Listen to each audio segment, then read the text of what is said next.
The Alternative Dig Talk. Real issues, real talk.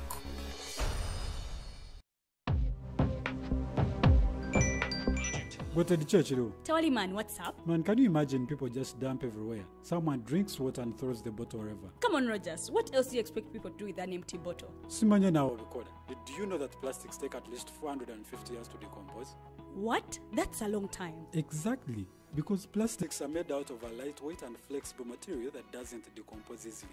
And plastics everywhere in the environment cause plastic pollution. What is plastic pollution now? It is the accumulation of plastic waste in the environment, like bottles, polythene bags, straws. All of these contribute to plastic pollution. I have been using them without knowing their effect. Yeah, a lot of people have. Plastics are a danger to the ecosystem, both on land and in water.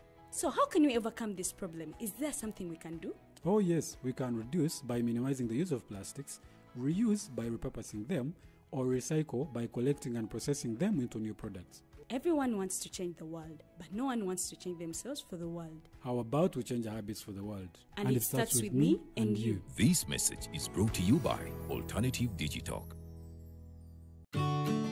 Hey Teddy, have you noticed how little attention science and health issues get in the media? Totally, Edgar, yet science information is very important. Yeah, for sure. That's why the Health Journalists Network is here. How can they help? They are a group of journalists dedicated to advancing public understanding of healthcare issues through impactful reporting on health and science. Oh, really? Yes, they meet up every month with scientists and researchers, policymakers, and activists at the science media cafes.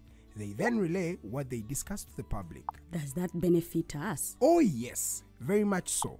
This helps with health and science literacy for a healthy Ugandan society. Okay.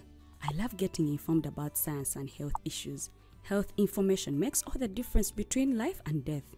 I'll look them up and engage them. That's great. They are based all over the country. Oh, okay. That's interesting, and they should be making real impact. They are empowering health communities through journalism. Journalists can save lives just like doctors.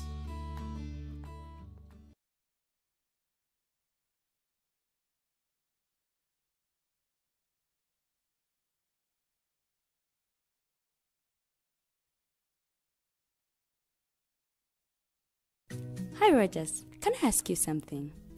Shoot. What does corruption mean? Well, summarily, corruption is abuse of public power for personal gain or for the benefit of a group to which one owes allegiance.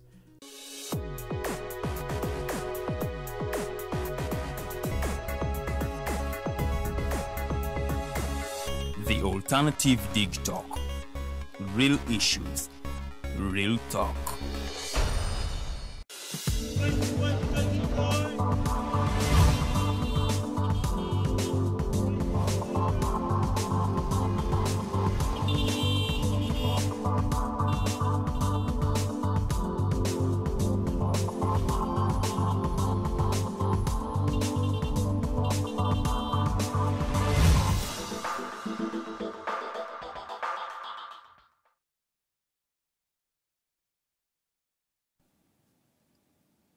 Kulikayo nnyo ate mukuwumulamu okwo ne mumawulire gaffe aga The Mighty Global News Updates. Nsuubira ensi oyongedde okugitegeera n'okumanya ebifo eyo. Kale nno nga bwe nakusuubizza nti tujja kubeera n'omugenyi waffe olunaku olwaleero ng'amasannyalaze awezaako mangi nange wano amutudde ku muliraano ngawulira. Ono nno nga si mulala ye Nansubuga Fatimah, Honorable. Essaawa zino tukuyita Honorable ng'ate asuubira okuba nga afuukira ddala Honorable nga banna Kawempe South bamaze okuba nga ate bamuteekamu obwesige. Atulire ddala mu ntebe ennene ey'omubaka wa Palamenti. Yali mu studios olunaku olwaleero tujja kuba nga ate tuwayamu twongere okwetegereza ensonga nga bwe zitambula nga olunaku olwaleero tuli mu kwaseesinga omutindo oba the quality of ongoing party primaries oba twogera ku party primaries zino ezikyagenda mu maaso. Tulabye NRM ng'efuna primaries zino ate primaries zino zikyagenda mu maaso mu buli kibiina kirina engeri gye kikolamu aba NUP badde mu kuveetinga. So twongera okulaba n'okuba nga ate tumanya omutindo guli gutya abantu kye basuubira mu primaries kituukiddwako ye abaffe ye ye akiraba atya mu ngeri ye ng'ate omubaka ayagala okuvaayo NRM primaries zino ebibiina byonna bitambudde bitya mu kubanga ate bisunsula abakandidates abanabikwatira bendera awo nno wenjagala okumuyitira ajje on board mumulabeko atubuuzeeko Honorable Nansubuga Fatimah nkwaniza okubanga ate ozze ku the mighty drive buuza ku Munnayuganda ne Kawempe South. Nyanzi nnyo sebo mutesitesi wa program eno the mighty drive. Assalamu alaikum wa rahmatullahi wa barakatuh. Mbalamusizaako mwenna abatulaba ku the alternative the TikTok TV. Erinnya Nansubuga Fatimah, Iron Lady wa People Power, omukyala munankyukakyuka w'ensonga tagulwa. Omubaka wa Kawempe South aliko akola tafuna musala ate nga insha Allah yaddako Kawempe South bwe banaaba basazeewo sebo. Kwaniza nnyo webale yaddako singa Kawempe South banaaba ate basazeewo kyo nno kikulu nnyo owakitiibwa Kawempe South. Anti nga bwe nkugambye nti nze Iron Lady wa People Power nzikiririza mu maanyi g'abantu. Olwana nakyo nga Iron Lady. Nzikiririza mu maanyi g'abantu. Esebo. So tubadde tukumanyidde nnyo kubanga onogira ku kaadi y'ekibiina ki National Unity Platform bwe gukyali oba ate wabikooye n'olabanga bavudde ku People Power entuufu bagezaako kuyisaako byabwe. The fact is nti nateekayo okusaba kwange era nateekayo empapula zange nga neegwanyiza okuba nti nkwatira ekibiina kya National Unity Platform bendera mu constituency ya Kawempe South constituency naye okusinziira nze nga bwe ndaba ebintu bwe bitambula nasalawo ne ngamba kanve mu race kanve mu lwokaano olw'okuvuganya ku kaadi naye ate nga sisobola kulya mu Kawempe South lukwe kuba this time around Kawempe South basazewo ne bagamba twagala omwana owaffe ate era nga twagala omuntu atufaanana amanye embeera ya Kawempe South gye bawangaaliramu amanye n'ebizibu bya Kawempe South constituency.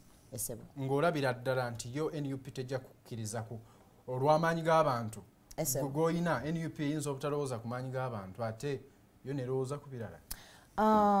Sagala nnyo kwogerera National Unity Platform kuba sinze mwogezi wa kibiina but to me nze nina ebintu bye nalaba ng'omuntu nendaba nga mu butuufu process eyinza okuba nga tejja kunfavoringa ate yet nga amaanyi g'abantu gangamba Nansubuga tuli naawe era we are ready to work with you era ffe tukukkiririzamu nga Kawempe South era tweteeseteese okuteeka mu ntebe y'okuba nti otukulembera nga Kawempe South okulaba nga tukyusa ku mbeera y'abantu baffe gye bawangaaliramu. Wow. Njagala nsooke nkubuuzeeko okiki ekijjeeyo Nansubuga Fatimah ekyo ekimuleese n'okubanga newalabye ng'oba oli abinza obutatambula bulungi nga agiddeko alinze kaadi biki ebyo ebimunyigiriza okubanga ate mu buli mbeera avaayo ne kujja nga independent avaayo akiikirire Kawempe South kiki ekyamaanyi ennyo biki ebyo ebinyigiriza by'otunula n'ogamba bannasinza kwebaka nga Kawempe South bino si bibakoledde. Ekisookera ddala ng'omuntu eyegwanyiza ekifo ky'obukiise bwa Parliament Kawempe South constituency tumaze emyaka 10 ng'eddoboozi lya Kawempe South teriwulibwako ku floor ya Parliament. Kitegeeza nti mu myaka 10 Kawempe South tetukiikiriddwa however much tubadde tulonda abakulembeze ababaddeyo mu Parliament naye ate ng'eddoboozi lyaffe tebasobodde ddiggusa. Awo nganze omwana Kawempe wenviirayo ne ngamba nti no naffe tulina ebituluma era naffe tulina bye twetaaga okukola ki okulaba nti bituuka ku floor ya Parliament ensonga ezo ne zikolebwako kuba naffe tulina bye twagala okulaba mu kitundu kyaffe nga bikola ki nga bikyuka ffe tuwangaalira mu bitundu bya nzigota tuwangaalira mu myala emivundu egitali mizimbe tulwangaalira mu mbeera enzibu ennyo okubeera nti amazzi ganjaalira mu nnyumba z'abatuuze kwegamba kasasiro n'afuuka kasasiro mu kitundu kyaffe so twetaagayo omuntu ategeera ebintu bino ategeera embeera eno agibaddemuuko ate abadde atambula ne Kawempe South okulaba nti yes fine abakulembeze tubalina naye tebatuyambye ffe ng'abatuuze twesitudde tutya okulaba nga tubeera yaddeko era mu mbeera eyo twatandika project eyitibwa situka tutambule NUP Kawempe South bwe tutyo bwe twagituuma lwa nsonga nti by then ffenna twali ba NUP nga tukkiririza mu kibiina ekya National Unity Platform however much NUP tugirina ng'ekibiina ekituyambako ekola ebyobufuzi naye nga tukkiririza mu maanyi g'abantu era ffe tuli ba people power. Ng'era NUP nayo bwekkiriza ekibiina nakyo Indeed, His Excellency Robert Kyagulanyi Ssentamu buli lunaku atugamba nti we are people power. National Unity Platform is just a vehicle etuyambako kola elective politics. That means that nze nga Nansubuga nsobola okuvayo ne ngamba nga kkiririza mu maanyi g'abantu nsobola okukola ebyobufuzi nga nsinziira ku maanyi g'abantu naye ate nga sibikoledde mu National Unity Platform. Yes, ononsonyiwa okubanga nkuzaayo nnyo ku NUP eno girinako oluganda luyitirivu nga bw'ova okuga. Indeed. So oluusi nkuzaayo ko ku NUP eno sirina bwe ngikuggyako kuba naawe okkiriza mu maanyi g'abantu. Oyogeddeko n'ogamba nti bwe twali tukyali mu NUP ng'oyogera ku eyo enkola yamwe gye mwalina kiki ekyatuukawo kuba n'omulamwa gwa leero we tuli twogera ku ebyo waliwo ebitaatambula bulungi bangi bye bawogedde mu bibiina eyo mu kusunsula ba candidates kati nno gwe ekyo lwaki ate NUP ejje eva mu kintu kino lwaki okivaamu osigaza ideology ey'amaanyi g'abantu naye ng'ate okutambulira ku kaadi yo owulira yo ovuddeyo. Anti kakati ssebo nga bwe nakugambye amaanyi g'abantu ge gasalawo oba oyina kaadi oba toyina kaadi amaanyi g'abantu ge gasalawo. Lwaki tulabyeko amaanyi g'abantu mu bitundu ebimu nga galeeta abantu abali independent ne bawangula because people do believe in them. Nze olunaku olwaleero bwe neetunulamu ne neeweyingamu sisobola kuvuganyako neyaliko ssaabakunzi w'ekibiina ng'ate muganda wa mukulembeze wa kibiina. Naye ekibiina kikkiririza mu maanyi g'abantu. Yes, obviously kikkiririza mu maanyi g'abantu naye ng'omuntu omukulu waliwo ebintu by'otunuulira n'ogamba okusinziira nga embeera bw'etambula nze kanzireko ebbali ndeke ekintu kigira kitambulanga bwe. Indeed. Weewaawo wenjagala okukubuuliza ebyo byennyini bannayuganda bye baagala bamanye biki ebiri mu kutambulira eyo behind the scenes ebitalabika ku kamera ebitalabika mu press conferences ebyo ebinyigiriza mmwe ade beesimbawo biki naddala nnyo gwe kati ng'ofuuka singamu NUP tujja kubanga ate tujjayo ne NRM tulabe ebyatambudde abantu abavudde mu NRM tribunal nga tebamatidde biki ebyo ebiri mu NUP ebyo byewalabye gwe ng'omukulembeze alaba ewala n'ogamba bannange bino gye tulaga kaadi teriiyo oba tebakyatambulira ku maanyi g'abantu kuba bwe baba balowooza nti ono abadde n'ekifo bwe kiti mu kibiina tugenda muwa kaadi newankubadde nga amaanyi g'abantu gotagalina. Ekisookera ddala nze nga candidate ali mu race nina ebintu byendaba mu mutima gwange ne neekanga oba ne nennyamira ntya nti bwe ndaba His Excellency Robert Kyagulanyi Ssentamu omukulembeze wange gwe nzikiririzaamu ng'atambudde n'omu ku ba candidates mu constituency fenna gye tukyanoonyaamu obuwagizi kinennyamiza. Obviously gw'ojja kitwala oba omuntu eyakiraba yajja kitwala just like that nti baali bagenze kulya kyamisana wa Ssebankyaye but all places yandibadde bakirya wandegeya mu palish emu fenna ze tukyanoonyaamu obuwagizi abaagala kaadi ya National Unity Platform. Nze nga nze bwe nakiraba nagamba if it was free and fair yandituyise ffenna abeegwanyiza ekifo ekyo wadde si ye yali badde atugulidde ekyemisana ne bwe yali kitugulidde kuba akisobola naye yandituyise n'atugamba bannange ngenda kuyitako mu muluka guno mu kitundu kyammwe asobodde okubaawo n'abaawo atasobodde kubaawo n'atakola ki n'atabaawo but bwe tuba nga tuli mu biseera ebyakalulu buli action gy'okola buli kigambo ky'oyogera buli kantu konna akakwetooloolerako it makes a statement.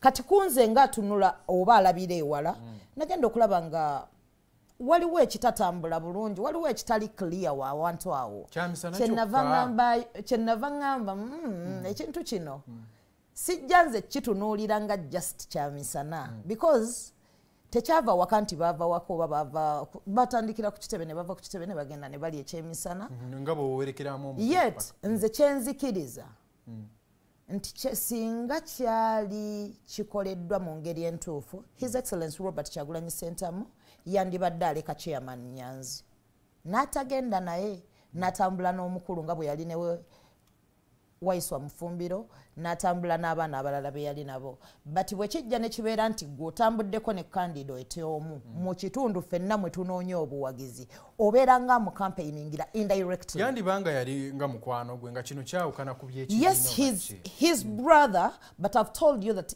any action in this time it makes a statement ensonga yokukakwe wava okubanga gojja kiraba bwotyo but to me anoonya obuwagizi mu kitundu ekyo already oba omaze okunkuba tteke mu bantu bali oba kitegeera omaze okubalaga nti banayo ono yandi ku kidoo oba nfuna secondly okuba nti tubeerawo nga tutambula mwatugamba kadi yaffe amanyi g'abantu eri ku ground naye ate nga abamu ku bacandidates be tuli nabo mu race bamanya ne ttiimu ezigenda okujja ku ground ne baziyisaamu olukomo ne baziyisaamu akasimu ne bapangisa abantu abatali na ba mu kitundu ne babaleeta bajje bayimba erinnya lyabwe because bakimanyi nti ttiimu zijja kuyitaawo era bajje balabe nti balina obuwagizi yete ekyo si kye twagala ekiraga nti bwe tubeera ku ground nga tunoonya manyi ku ground ttiimu bwe ziba zijja nga nze Nansubuga bwe simanyi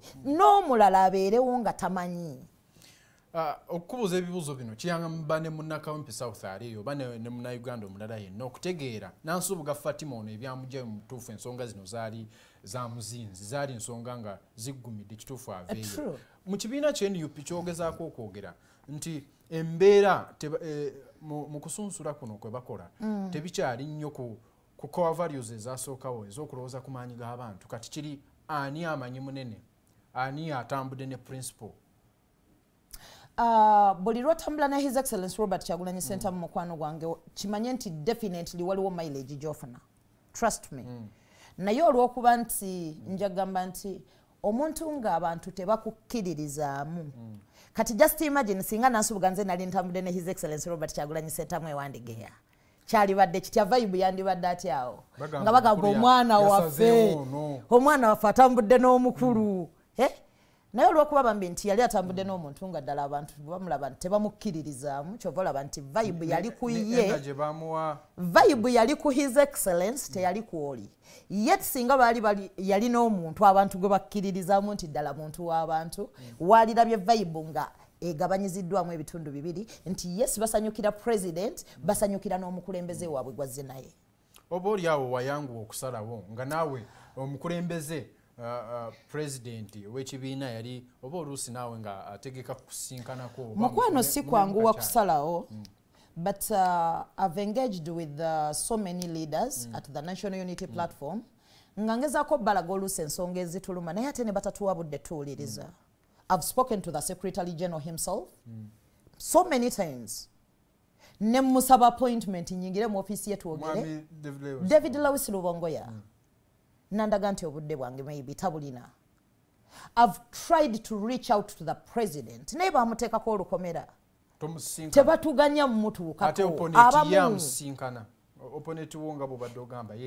kakati omuntu bw'abanga ali ku ground nga yeebuuza naye Nansubuga nga tetumulaba ku kitebe ne mu activities z'ekibiina nga tazibeeramu naye nga ne bw'ojja n'otuula mu katebe k'omu maaso bakakugobamu bakulaga gwe toyina kutuula ku front line ng'olaba kiri intention okunafuya it is intention okunafuya okulaga bali abantu nti even ne ku kitebe tokiika oba kitegeera bakumala amaanyi mu bantu batandika okubeera nga tebakukkiririzaamu nti ddala oli wankyukakyuka ebintu bino tuzze tubyogerako ebbanga gwe just imagine ng'ozze otudde mu katebe katugambe otudde ku layini oba yakubiri oba esooka mu maaso eno ewasemba because tulina ebifo bye tumanyi nti wano watuulawo president n'abakulembeze abali ku NEC wano batuulawo ababaka ba parliament maybe ne ba lord councillors naki nammwe ne mujja ne mutuula eno ebbalibbali oba okitegeera nga ba aspiring osanga omuntu nga aspiring ayagala bwa kansala bwero C3 oli najja n'amuwa entebe y'omu maaso gwe n'ogituulamu ne bagikusitulamu lwampaka oli n'abula okujja n'okuwunzika omukulu mu kibiina kuba ovuganya ku kifo ky'otalina kuvuganyaako His Excellence Robert Kyagulanyi Ssentamu yavaayo n'akirambika lunye n'atugamba nti we are all equal but musajja wattu kyatamanyi nti yeeno gyatabeera ne byatalaba bangi batuyisanga kasasiro tugezezzaako okwagala okureaching out to him tumulage nti munnange ebintu bye twatandika nabyo si bye tuliko olwaleero mukwano bwe tuvayo ne tuyimirira ku nsonga zino abamu zituluma. We've seen our brothers die in front of us. Ekiraga nti ye omukulembeze w'ekibiina kino Unity Platform yali badde ng'akyali ku core values z'ekibiina kino. Akyaziriko. Waliwo bamafia mwenalemu kati waliyo be bayita bamafia. Ne mwenu picho gamba bamafia basensedde. Of course tuyina abantu abeetolodde omukulembeze waffe nga si balungi. Ng'ate be balina okusalawo. Ate nga be bakulembeze mu kibiina. Ate nga ebintu bye yandibadde yeetaaga okumanya ng'oluusi abimanya okuva mu bantu nga ffe bannansubuga tajja kusobola bimanya lwa nsonga ffe bannansubuga batuteereddewo omuzinzi okuba nga tetusobola kutuuka ku mukulembeze. Mukyayina mwaganya gwonna ogutuusa obubaka obwo bumwina. Tosobola mumutuukirira ne bw'okola otya. Bw'otuukirira si be babatuufu abandituusizza no way waggulu. Ogezezzaako his personal assistant okufunira appointment nakulaga nti tajja gikuwa nogezaako secretary oba administrator naye ng'oli ku level evuganya ku kifo ky'obubaka bwa parliament not just any constituency but mu constituency etuddemu ekitebe kya National Unity Platform. Yet bino ebintu tetugenda abamu kutuula na kusirika kulaba maanyi gaffe ge tutadde mu constituency eno okulaba nga gazikirira kukeera ku makya kukwata constituency yaffe tugiddize NRM nga tutunula bwe tuti. That will not happen. Wabaddewo enjogera gye basiba ku mmwe naddala nnyo abagezaako okwogera ku bitali bituufu mu kibiina. Ne mu kibiina ky'NRM abadde nga bavaayo okwogera nti waliwo ebitatambula bulungi bannange. Ensunsula y'abakandidate bano teri ntuufu. Nga baba balina engeri gye baba branding nga mu NRM tubadde tulaba nga babayita ba rebel MPs mu NUP bagamba yalya. Ogenda kubanga ate okyewala otya okubanga bakutuuma eyalya okubanga ate gwe weeyawula n'ogamba nzije nga independent bannakawempe South bandaza amaanyi nze kanveeyo nga independent ebifaanaganako. Omugenzi Kirumira yagamba bw'oyogera ofa ne bw'osirika ofa. Era ofa. Lwaki mukkiriza nti ffe abavaayo ne tubagamba nti bannange eno entambula wano we tukutte si ye layini entuufu lwaki mwagala otuteekako kiri nti yalya kye mugamba ffe tetuyina nsobi ze tulaba zitambula waffe. Bw'obeera omwana awaka tosobola kulaba nti naye leero mami kyakoze nedda. Nze munaye nafuna omukisa nze taata wange mukwano gwange nnyo era taata wange ye muntu gwe natuuzanga. I remember at the age of 17 waliwo ko ka misunderstanding akatono ewaka but I was 17 years old. Natuuza taata wange kuba taata wange musajja musiraamu Haji mulamba ina abakyala abasukka mu omu. Kati waliwo omukyala w'omu embeera yali tennyumira nze ng'omwana. Kyenava mugamba ne mugamba naye taata embeera eriwo wakati wo ne maama ffe ng'abaana nga tetusanyusa. Oba okitegeera nga he gave us that freedom of speech nti omwana osobola okulaba ekitali kituufu n'ovaayo n'owabula muzaddewo. Kitegeeza ki nti nakula nga mmanyi nti bwe ndaba ekitali kituufu nsobola okuvaayo n'enkola ki n'enkiwabulako ne bwe mba ndi ku level ya wansi nga gwe ngamba ali waggulu. That is what His Excellency Robert Kyagulanyi Ssentamu has been telling us all these years. Nti bwe mulabanga ekibi nga kikolebwa kambeere nga nze Robert Kyagulanyi Ssentamu nze nkikola come out and speak about it. Ekibiina kyaffe kya National Unity Platform twakizimbira ku musingi ogw'enkyukakyuka. Bwe tutandika okuvaayo okukola ebintu ebimu ku bali mu buyinza bye bali mu kukola ng'ate ffe tetunnaba nabukwata tuyina njawulo kina bali. Lwaki Nansubuga bwe nvaayo ne ŋŋamba nti naye wano tetutambudde bulungi ate temwagala nkyogereko. Lwaki bwe nkyogerako olwo lwe ŋŋenda okufuuka akolera Museveni. Lwaki bwe mbadde ebweru nga tutambula bulungi nnyo nga byonna bitambula tetubyogerako tubiraba ate tetwogera awo tuba baana balungi. The moment lwovayo n'ogaba naye mu butuufu wano twetaaga tukyuseemu. Tuguddemu olubege. Bino si bye bintu bye twajjira mu struggle si bye byatuleeta. fe struggle gye tulimu mukwano ya musaayi weewaawo Marians bamuziise nkyalina omubaka asuubira okubeera omubaka era asaba obuwagizi ba Kawempe South ng'ono ye Nansubuga Fatimah. Twongera okukuba torch mu ebyo tulaba twaseesinga quality oba omutindo gwa primaries zino nga bwe twetegekera akalulu akabindabinda aka 2026. Bingi bivudde mu bibiina bino ng'abantu beemulugunya nti bingi ebitatambula bulungi mu NRM. Nakubuliddeko wano mu mawulire gaffe NRM tribunal yateekebwawo, abamu tebaamatira nayo basazeewo okukomawo nga ba independence. Mu NUP nga bw'owulidde waliwo abantu bangi ate nabo booli awo abamu abatalina buvumu nga bwa Honorable Nansubuga ono kubanga bo bavaayo ne babyogera naye nga agali mu nkuubo oba aboogerera eyo behind the scenes balaga nti embeera si nnungi mu bibiina gye babeera, nti banyigirizibwa ate ne bateekebwa ku pressure nti avaayo okwogera ku bitagenda bulungi mu maaso, bamukuba online, bamuvuma, bamuyisa bubi oba ne bamubrandinga ng'eyalya. Kino nno ne kibanafuya ate y'ensonga lwaki tuli mu kuba tooki ku embeera nga bw'etambudde mu kusunsula bakandidates bano n'abakwatira ebibiina bino bendera. Nkyali era n'omubaka Nansubuga Fatimah bwe tweyongera okwetegereza ensonga zino. Honorable Fatimah mu NUP bwe banga ebintu bitambula bwe bityo ye principal abyogerako kitabimanya kubanga waliwo abavuddeyo ne babyogera. Lwaki naye abeera omu ku abo abagamba nti mubaboole oli yalya, lwaki yegatta ku ekyo, lwaki tatuuka ku grassroot level okumanya ensonga ng'omukulembeze nga vision bearer wa NUP? Sisobola mwogerera ekyo ekibuuzo kibuuza ye but kyenyinza okugamba kiri kimu nti oluusi nga bw'omanyi nti omukulembeze akulembera ekintu nga kinene waliwo nkugambye byatajja kumanya nga ye nga ffe abaali badde babimutuusaako ate already batuteereddewo olukomera nti you cannot access him. Naye mwine eno gye mwogerera mwine eno ebbali waliwo abavumu ku mmwe abavaayo ne babyogerako. Bwe nzize wano n'obimbuuza nsazeewo mbikugambe oba nsazeewo mbigambe bannayuganda maybe naye waali olwaleero ng'atudde ku the alternative the digital TV oba banaamusaliramu akatambi ne kamutuukako. Because this is the only way we can reach out to him.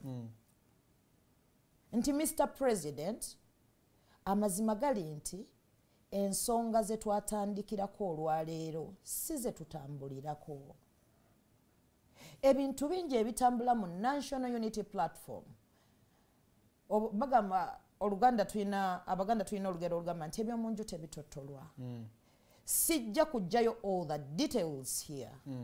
But maybe bw'aba ayagala okubimanya ebisingawo asobola otuyita ne tutuula naye ne twogera ne tumunnyonnyola what is exactly really happening. Bye batamugamba abo abamwetoolodde bye bamukweka anti abamwetoolodde bo bamufunako kimu masannyalaze naye nga values z'ekibiina size bali njagala nkulage bwe kibanga ddala tugenda mu kye tuyita protest vote in the first place Secretary General w'ekibiina kye kyandibadde kikuleeta mu kalulu. Oyina obuvunaanyizibwa okulaba ng'oleeta ababaka abasukka mu 5 okubayingiza Parliament. Oyina obuvunaanyizibwa olw'okulaba nti oteekerateekera omukulembezeewo that is His Excellency Robert Kyagulanyi Ssentamu asobole okutuula mu ntebe ennene naye ate oyina n'obuvunaanyizibwa oba okulira nti nnyumba kuubwa ekutobulira ate osooka odduke ku nnyumba kuubwa because naawe onoonya kalulu. There is no way how you can balance it. Tosobola kubalansinga kunoonya kalulu no balansinga n'emirimu gya Secretary General w'ekibiina.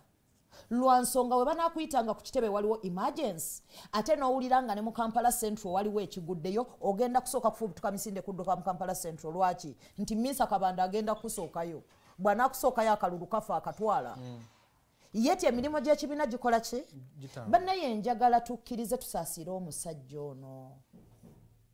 Robert Kyagulanyi Ssentamu omukulembeze wange gwe nzikiririzaamu yayingira mu bintu bino nga tali bubi. Bwe ziba nti zaali ssente yali azirina. Bwe gaba amaka yina amapya ge yazimbye oba akyali mu White House ye gye yalina ng'akyali muyimbi. Bwe ziba bizinensi ziriwo ennyo zayongeddeko gy'olaba nti eno yakyagulanyi eno yakyagulanyi eno yakyagulanyi era nsuubira nti Maama Solo First Lady akyali busaabala jaddukanya ekitegeeza nti bino ebintu yabiyingiramu lwakulumirire wa ggwanga naye ate mmwe abamwetoolodde bwe mutandika omuvugisa saiduwe ne mutandika omuvugisa akataka musaasire omusaayi gw'abaana abaguyikidde mu struggle musaasire abaana b'abandi abali mu makomera abavundira eyo naye nga bavundirayo lwa struggle eno gye baali basuubira nti His Excellency Robert Kyagulanyi Ssentamu ebigambo byasiiba abagamba simanyi lwaki mmwe abakulembeze abatukulembera ku kitebe temubikwata ne mukolera ku ebyo olowooza kirekawo bannayuganda si mu NUP wokka wabula ne mu bibiina ebirala abasuubira abalina endowooza eyo nga bw'ogirina eyo ekibiina gagamba nzikiriza mu Principal Robert Kyagulanyi enteekateeka ye gy'alina eri Uganda nnungi ntambula naye gw'anaasimba mu mugongo kuba NUP gweneewa kaadi bannayuganda oba oyo awagira ekibiina kya NUP aba awulira nga yoyoyoyo Principal asazeewo ono ye candidate omutuufu Principal si yasalawo ku candidate anti bo abantu bayinza obutategeera process eyo yonna gwali munda nga bw'ogitegeera nti wabeerawo vetting process ne bagenda mu kakiiko akakulu ojje munnayuganda oba ayayanira enkyukakyuka nga bwe mukiyita yagamba Principal yatugiddeyo ono bwe kiwulikika mu matu g'abannayuganda abasinga kati anaaba ne kaadi bwe baba nga abalina zi kaadi ez'ebibiina ebyenjawulo nga process ebaleeta eri teri bulungi bwetyo bannayuganda kibateekawa ojjukira nti nakugambye ffe tukkiririza mu maanyi g'abantu okimanyi nti gwe omulonzi ali wansi ku ground gwasalirawo ekitundu kyo ku kikyoyagala kibeere enkya nti gwalina okusalawo ku mukulembeze ekigwe weetaaga bannayuganda bavudde ku leve ey'okugamba nti kati tugenda kutiikinga nga kabonero bagenze ku muntu nga ye batandise okubeera nti kati balaba obusobozi mu bakulembeze be beetaaga tuvudde ku levo y'okugamba nti buli woolaba umbrella tiikinga tuzze ku levo nti ddala afunye umbrella yoyo omutuufu abadde alina ogifuna kubanga bw'omanyi nti bino tuli mu byabufuzi ground esobola okukeera ku makya neegamba nti ffe twagala Nansubuga ye mwana owaffe gwe tumanyi bwe tubadde wano nga nneme etutwala y'omu ku bavaayo ne batudduukirira bwe twali wano ng'amazzi ga lubigi gano lubigi kyano nga gatta abantu okimanyi nti ffe twafiirwa abantu abasoba mukaaga mu Kawempe South wokka Ombayise 3 nga bafa lwa mwala gwa lubigi oyo lubigi kyano because yajjula ettaka culverts 12 ezirina okutwala amazzi ne kubanga kwasigalako culvert egi etambuza amazzi ate nga nayo erimu ettaka epitirivu bwe twavaayo ng'abatuuze abali concerned tubyekwatiremu ate poliisi n'amagye nejja negajja ne gatugobawo nti Museveni ayitawo ne twebuuza nti Museveni bulijjo ayita mwala era nanze kennyini nabaddamu ne mbagamba bw'aba Museveni ayita mwala guno katugumugologolere tuguggyemu ettaka amazzi gano gasobole okutambula eryato lye lisobole okuseeyeeya kati bannakawempe South beetaaga ekika ky'omuntu bw'atyo ajja okumanya nti omwala guno gwe gututawaanya aleme kubigamba nti obwo si buvunaanyizibwa bwange kuba nze neesimbewo ku bubaka bwa paalamenti ebyemyala tebinkwatako ebyo birina kuba bya local government wabula aveeyo agambe nti ku lw'abantu bange benkiikirira oba benjagala okukiikirira katulwanire wamu kuba weetaaga abantu nga balamu osobola obbakiikirira nga balamu era nga bali mu mbeera nnungi. NUP ebunyisizza enjiri ya wolaba umbrella tiiking ogwogamba abantu bavudde ku step eyo kyogamba okubanga etumbula ekyo olaba NUP tiiking tuli mu protest vote awali NUP eri mu kuwuddisa bannayuganda ebatomeza si bawuddisa ekyo ng'ekibiina ky'ebyobufuzi bwe kirina okukola kubanga n'owa baasa ajja kugamba bwe kirina okukola olw'okutuukiriza ennono anti wuliriza byobufuzi naye nga tekigasa abantu n'ow'enkumbi ajja kuvaayo akugambe nti bw'olaba enkumbi kola ki naye nga n'ow'ekisumuluzo akugambe bw'olaba ekisumuluzo kola ki n'ow'essimu akugambe bw'olaba essimu for survival akyogera for survival of the opposition olw'okubeezaawo opposition yenso lwaki akyogera si lw'obulungi no si lwakubeezaawo opposition but olw'enzikiriza yeye gyakkiririzaamu naye munnansi akugambye nti ekisanja ekiwedde twatiikinga muna NUP omutuufu akugambye ati nkujjira omulonzi ku ground kuba nakugambye ffe tukkiririza amaanyi g'abantu amaanyi g'abantu tegalina kibiina mwe ng'abantu abalina endowooza ya Principal Robert Kyagulanyi oba mwe nga NUP ffe abantu abalina enzikiriza ya His Excellency Robert Kyagulanyi Ssentamu kuba ye yatugamba we are people power. Eyo yekyali ku strategy ekyali ku internal power. We are people power. National Unity Platform is just a vehicle etuyamba okukola ebyobufuzi ebirelective. Okitegeera? Kati yavudde ku strategy enjawukana teyina nnyo w'amaanyi weeva lwa nsonga ki nti ffe His Excellency Robert Kyagulanyi kyakkiririzaamu naffe kye tukkiririzamu nti tukkiririza mu maanyi g'abantu wadde ng'alina ekibiina ky'atambuliramu eky'ebyobufuzi era naye ng'abunyisa enjiri yakyo eyawola ba NUP ticking umbrella ticking yes protest vote I believe in it. Ate gwe ng'atambuliramu protest vote gwe munnayuganda ki kyekugamba nti genda olonde against ekyo ekikunyigiriza kyotakkiririzaamu ekikumazeeko emirembe. Kati mu Kawempe South bwe kibanga ekimunyigiriza olwaleero be bakulembeze abava ebunaayira ne bajja ne batufutubbalako mu Kawempe South ne tumala okubalonda ne badduka ne bagenda ne bataddamu kulabika ku ground ya Kawempe South. Mu Kawempe South genda mu protest vote ng'olonda oyo omukulembeze gw'okkiririzaamu nti ono waffe. Ne bw'abanga ali ku independent. Ne bw'abanga ali kabonero kirondo oyo lwa nsonga nti protest vote ekugamba londa against ekyo ekikunyigiriza. Ataputa protest vote nga sikazzawe. Anti protest vote it's akalulu ak'okwegugunga. Nga mujja na kyemalira mu buyinza mumujjako ababaka bwe tuba tumujja mu buyinza tumujjamu na buli oyo anyigiriza munnayuganda. Oyinza okuba obadde totambula na nakyemalira naye ate nga naawe otunyigiriza ekitegeeza nawe tulina okujjawo because twagala muntu oyo alumirirwa omuntu wa wansi oyo omuntu amanyi nti okujja mu bukulembeze si kulwana kufiirawo kujja kugula nnyumba mu kitundu mw'oyagala okwesimba ng'omaze funa interest mu kitundu ekyo oba kugipangisaamu wabula obaddemu mu kitundu ekyo ngoze ekikulese target yakugenda kujja kusente za bwa member wa parliament. You get it? Ozzo oyagala just kitiibwa kya bwa honorable but have you been with these people before?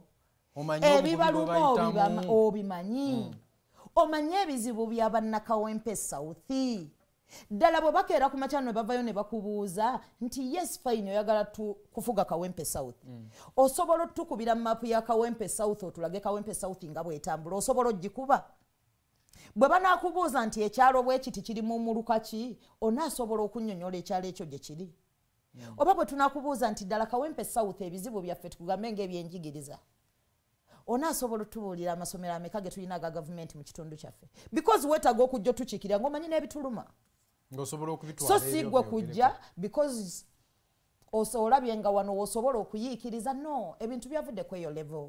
Bannayuganda babikusa amaaso nja kwebaza nnyo His Excellency Robert Kyagulanyi Ssentamu olw'okubikula bannayuganda amaaso. Okimanyi nti luli ffe abaana abaffe ab'omuzigeto z'ewaffe be bantu abaali tebibakwatako nga ne politics tebaagala kumanya era tebeesembereza naye olunaku olwaleero osanga omwana w'omugeto ng'amanyi n'ebigenda mu maaso ku floor ya parliament because His Excellency Robert Kyagulanyi Ssentamu yavayo n'ababikula amaaso n'abalaga nti lino eggwanga lyammwe. Nze Nansubuga ne mbavayo ne mbagamba ffenna tulina omugabo ku Uganda. Omugabo gwaffe nga bannakawempe wagutandikira waffe Kawempe. Gwoyagala nze munnakawempe ngende ogwange ngujjewa ngujje Gomba oba ngujje Butabika ngujje Masaka era nina gujja Kawempe kati nange Kawempe we nina okusinziira n'ennwanira nga ne bannakawempe South banneegaseeko nga bagamba this time round naffe katuleeta abaffe abamanyi ebizibu byaffe ate abo abatufaanana tutambule naabo. Mu kibiina kya NRM baateekako NRM tribunal okuwuliriza abo abalina okwemulugunya mu process ya primaries si gwe nga mwogeze mu NUP kyali kitya singa oba toyiseewo process ebeera eti. Kati ekizibu kye tufunye ne NUP kiri kimu okimanyi nti tebalesseewo yadde obudde omuntu bw'agenda okupetitioningiramu lwa nsonga ki abantu be tugenda okubiisana nabo mu kalulu oba be tugenda okuvuganya nabo mu kalulu be bantu ba NRM olwaleero n'omuntu agenda okuvuganya kuwa kansala LC3 amanyi nti nze nina kadi ya NRM naye gwe NUP agenda okuvuganya n'oli owa NRM okyali mu kulwanira kaadi paka ku kiseera kya nomination kyennyini. Singa kyekiri kye nabadde nkugamba nti nze navayo nga ndaba waliwo ebitatambula bulungi. Singa process ebadde etambula bulungi nga nambulukufu, lwaki bakeeping on nga bagidelayinga? Lwaki tebataba candidates ensi n'emanya nti Kawempe South NUP etuwadde gundi, Kawempe North NUP etuwadde gundi, yagenda okubisana ne gundi. Omuntu nanoonya akalulu ng'amanyi nti nkanoonyeza gundi, naye okimanyi nti kati ne ku ground yennyini abantu tuba confusinga. Omuntu tamanyi muntu kye gwagenda kola ki, gwagenda kuwa kalulu mutuufu. Lwaki? Nti Nansubuga bwe naavaayo olwaleero nja kulaga nze nina umbrella.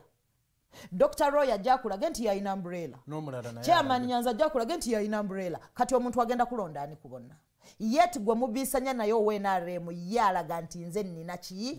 Nze nina flaga, nze nina baasi. Abantu bakozedde okusala okutuufu bagamba. Kakati awo lwaki Nansubuga sivaayo ne ŋŋamba nti naye okutambulira mu muvuyo guno gwe sitegeera nawa gye gututwala. Electoral Commission bweyongezaayo nga nammwe mwongezaayo, lwaki sivaayo ne ŋŋamba kantambule busimbalaala bwappeke ŋŋambe bannakawempe South nti bannaye mmwe mwaŋŋamba nzije mu reesi, ndi mwana wammwe neewaayo ne ŋŋamba ebizibu byammwe mbimanya era mbitegeera, era mbaddewo nga tulwanira wamu, kanneesowoleyo busimbalaala mujja kunnonda nga Nansubuga, temujja kunnonda lwa kabonero kikendiko oba lwa kibiina kimwe nzijidde. Weewaawo nyongera okukubiriza gwe yatulaba okubanga atunyiga kalike ate oweeyo n'endowooza mu comment section nja kubanga ngisoma nga tukyali wano. Oba olina ekibuuzo eri Honorable Nansubuga Fatimah nja kuba ate nga nkimuweereza wano abe nga ate akiddamu. Tusinziira ku social media platforms zaffe okwetooloola omutimbagano gwonna. Social media handle yaffe eri The Alternative Uganda, Facebook ate ne YouTube. Naye ku TikTok osobola okutufunira ku Digtalk TV. Nkusaba obenga ate otwegattako ate ebintu tubitambulize ddala bulungi, tubenga ate twongera okwogera ku nsonga zino eza bannakibiina oba abantu ku mutindo oguli mu primaries zino zetuvuddemu oba zetukyalimu, okulaba oba zitambudde nga bannayuganda mmwe abali eyo bwe musuubira oba tezitambudde bwe tutyo. Honorable Fatimah nga bw'omaliriza ekibuuzo kye mbadde nkubuuzizza, nkubuuza ekibuuzo, do we still see the relevance of these party primaries? Nga bw'obadde tubadde tukyali ku kibuuzo kya tribunal ya NRM, nenkulaga nti kati ffe omuntu anaaba tamatidde omulekeddeyo obudde ddala obugenda okupetitioninga n'okulaga okwemulugunya kwe. Kuba bwe kiba nga vetting y'ababaka ba parliament ebadde erina okubawo ng'ennaku z'omwezi 2 paka nga 27 omwezi ogw'omunaana, ne kiba nga Electoral Commission yayongezaayo negamba nti okunominatinga ba MPs ejja banominatinga nga 15 ne 16 ogw'ekkumi. Gwe n'oba nga otugambye nti ogenda kuvettinga ababaka ba parliament okuva nga 15 ogw'omwenda obatwale paka nga 22 ogw'omwenda, kitegeeza ki? Nti mu wiiki eneemu tegenda kumala. Bajja kuba bakunafuyiza okutuuka. Tegenda kumala kuteekateeka results zonna okwetooloola eggwanga lyonna. Kitegeeza ogenda kuyingira mu mwezi ogw'ekkumi ogulimu nominations ez'akakiiko k'ebyokulonda eziri geno. Kitegeeza ki? Nti omuntu eyandibadde agamba nti mu butuufu wano bampisizaamu si bulungi, kanteekeyo petitioni yange oba okwemulugunya kwange, abakulu bakuwulire mu kibiina bajja kuba tebakyayina budde bukuwuliriza lwa nsonga nti kadi bagenda zita mu kiseera nga Electoral Commission eri mu kunominatinga ba candidates. Kitegeeza nti omuntu ono atamatidde ogenda kuba omulese mu bbanga. Kigenda kuviirako oluusi okufuna ba independents bangi. Gwe kyobalowooza nti kyobadde weewala essaawa zino, naye ate kigenda kuleetera abantu bangi obusungu ku last minute omuntu ajja aveeyo agambe kankayingira ekijja kijje. Jjukira abantu bano abamu mugenda basuula ate nga be balina amaanyi g'abantu ku ground. Omuli ne Nansubuga Fatimah. Nga Nansubuga tewali agenda musuula, nze navuddeyo nga nze ne ŋŋamba interest eyange njijjeeyo. Ndaba gye boolekedde ebintu biyinza obutatambula bulungi. Bavudde dda. Tosobola kundyekadyeka n'ontwala paka ku lunaku ng'ebulayo nnaku 2-3 electoral commission enominatinge onsuubire nti nange ogenda kunvuga ontuuse eyo. Kati just imagine singa electoral commission teyayongezaayo ku nominatinga, singa olwayo tebavetinga ababaka ba parliament. Omukulu David Lewis Rubonga yavaayo n'agamba nti ye process bagitambuliza ddala bulungi ey'okubanga bavetinga. That's what he will tell you because that's what he wants you to hear. Nesi bwe kitambula munda mu kibiina. Singa kibadde kitambula bulungi, lwaki Nansubuga eyatandika ne people power ng'etandika, National Unity Platform nejja n'etandika nga wendi, lwaki nandivudde esawa eno okwogera ebigambo ebifaanana bwe biti? Ebintu bino tubyogeza bulumi, tetubyogera lwa kweyagaliza, naye tubyogeza bulumi na nnaku. Lwa nsonga tulaba nti bye tulwanirira ate abamu ku bakulembeze be tuli nabo bye tulwanisa gye batuvuga batuzza. Kati tetusobola abamu kukkiririza tutwalira mugundi eyo, that balloon, that bucket. Tojja tusibira wamu bwotyo tuvuga otugatta omugotteko. Abamu tumanye ebyatuleeta mu struggle eno. Struggle eno nnene okusinga Nansubuga. Nze olwaleero sirwanirira ggwe. Ate era sirina munnayuganda gwe nnwanirira ali mu myaka gyo. Nnwanirira abaana bange benzadde n'abaana abali mu myaka gy'abaana bange. Uganda gye tugendamu mu maaso. Nti olwaleero ffe weetuli bati enkya tetugenda kubaawo. Naye bwe tunaaba tuvuddewo abaana bano be tuleese mu nsi bano tugenda balekera nsi ki? Ensi gye tubalekamu ddala yensi gye tusaanidde obbalekamu oba gye twetaaga obbalekamu. Primaries zino zikyalina omugaso okusinziira nga bw'oli mu kunnyonnyola wano. Si bwe kiri mu NUP wokka ne mu NRM kibaddeyo, buli kibiina abantu bali mu kwemulugunya. Bannayuganda lwaki tebeesonyiwa primaries zino? Zikyalina omugaso. Nze nakugamba omulundi gwe nasembayo okubeera wano nti enkyukakyuka munnayuganda gy'onoonya. Oba ojjukira akayimba ka His Excellency Robert Kyagulanyi Ssentamu ke yakugamba nti enkyukakyuka gy'onoonya eri mu mikono gyo gyennyini. Kale gwe buli lw'onoogasituka otutambulirewo enfuufu ogye kubireko wa mu kkubo. Gwe munnayuganda ayagala enkyukakyuka. Bw'oba okyasuubirayo munnabyabufuzi okukuleetera enkyukakyuka weerimba. Ebibiina by'ebyobufuzi yes bibeerawo otugayidinga. Ninga bwe babitambuza bwe bitendera. Naye nga bannabyabufuzi tebagenda kuleeta kyukakyuka eri ggwanga lino. Gwe munnayuganda ali eyo ng'okoye effuga bbiri ya mwami Museveni. Gwe ogenda okukeera ku makya ogambe nti ekimala kimala. Osituke weerwaneko nga munnayuganda. Good enough temukyalina kye mwetaaga kumanya bantu mmwe. His Excellency Robert Kyagulanyi Ssentamu byonna bibagiddeyo nabibateera ku mmeeza tewali kye mutamanyi. Kiki mutamanyi nti abantu bawambibwa mu ggwanga Uganda? Kiki mutamanyi nti ssente y'omuwi w'omusolo ebbibwa?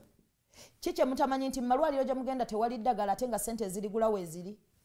Nosanga nga bakutte obuwumbi 8 bagenda kwokya ddagala eriri expired. Naye ate nga bannayuganda bwe bagenda mu malwaliro tebasangayo yadde panado. Gwe munnayuganda ki kye weetaaga okumanya nti ebyenjigiriza byafa? Ky'otamanyi olwaleero kati kiri eri ggwe okukeera ku makya n'ogamba nti ekimala kimala.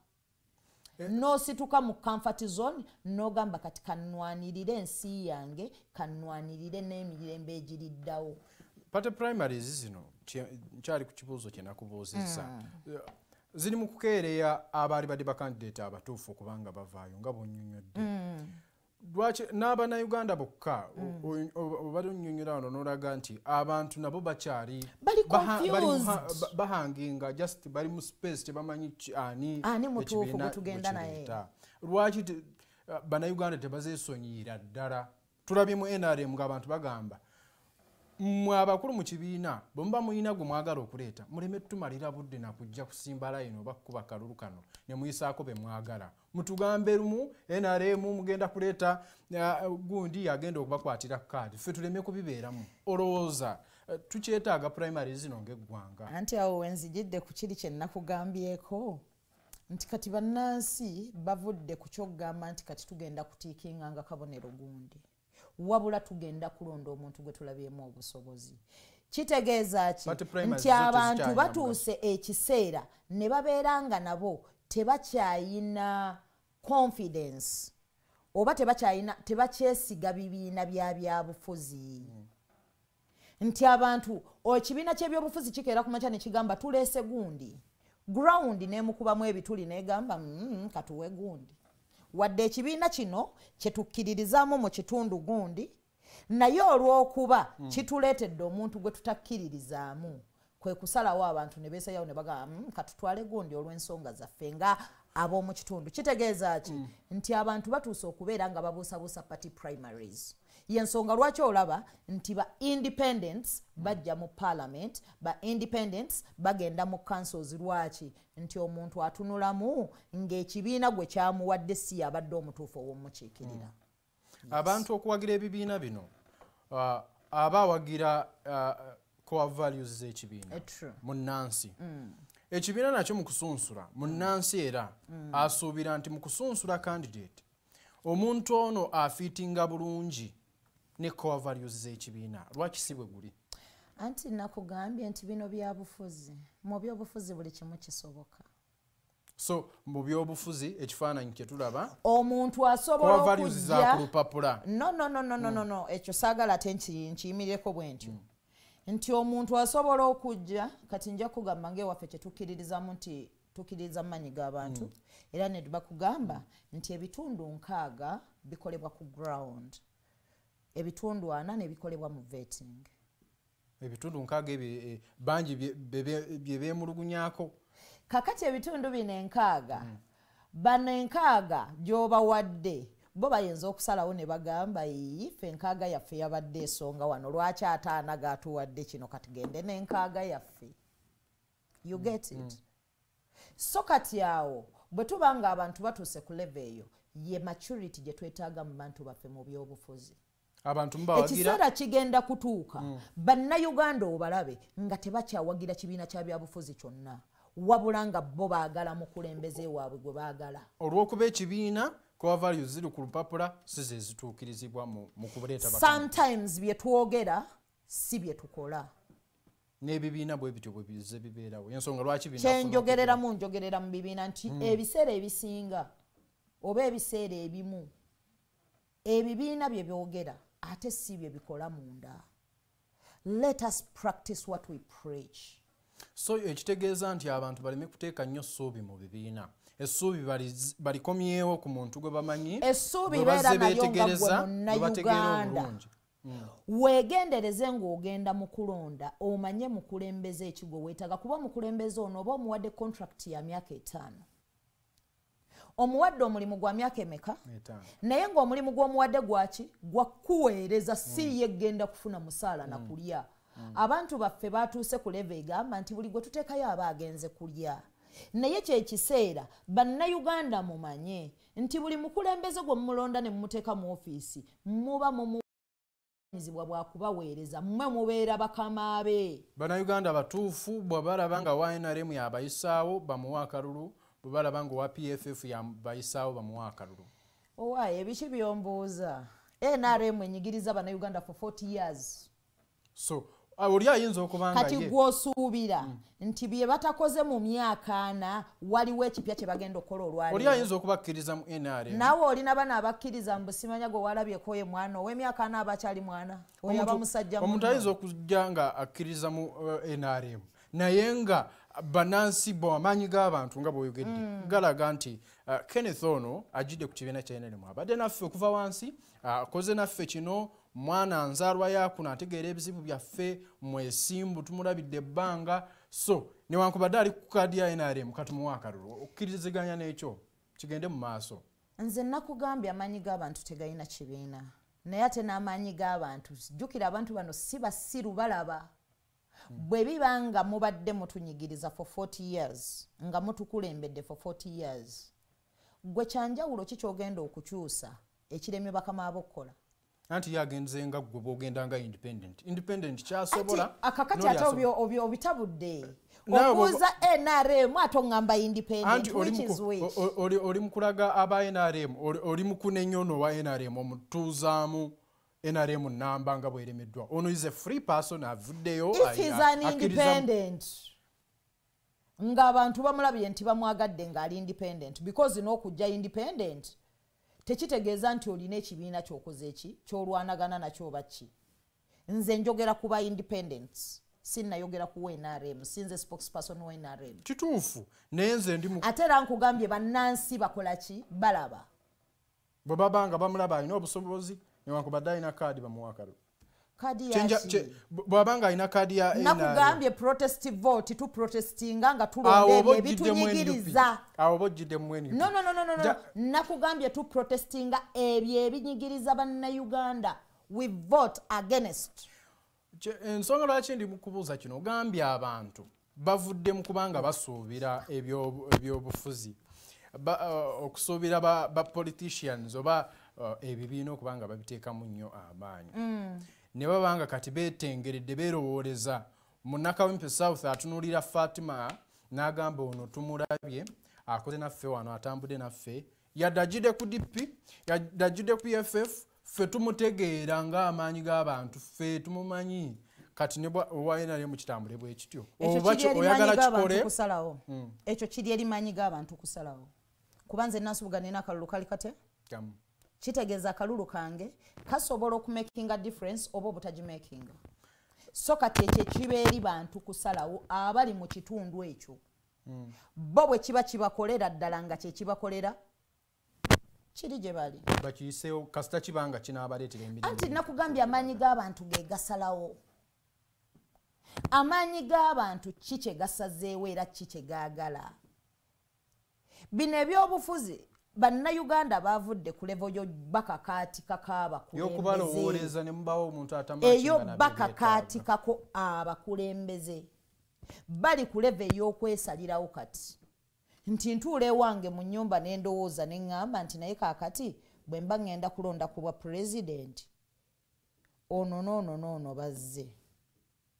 naye ani gwe ndaba alina ebirowoozo ebitwala eggwanga lyange mu maaso ani gwe ndaba ali fit okukulembera eggwanga lino emyaka 5 egijja mu maaso nganze ayina an open mind nja kwerowooleza neetegeerere mmanye mukulembeze ekigwe nnina okulonda era nze nga sijja kulonda mulala nyina his excellence Robert Kyagulanyi Ssentamu okukanya naye bulungi nzikanya naye ku bigendererwa bye era the moment lwali bivaako lwe tulyawula omanyi lwaki sinze Iron Lady wa Kyagulanyi omanyi lwaki sinze Iron Lady wa Nuupu nembera Iron Lady wa People Power nzikiririza mu maanyi g'abantu the moment his excellence Robert Kyagulanyi Ssentamu lwaliva ku ebyo byakkiririzaamu era ebyandeetera omuwagira nti ndabye nga ebigendererwa bye byebigendererwa byange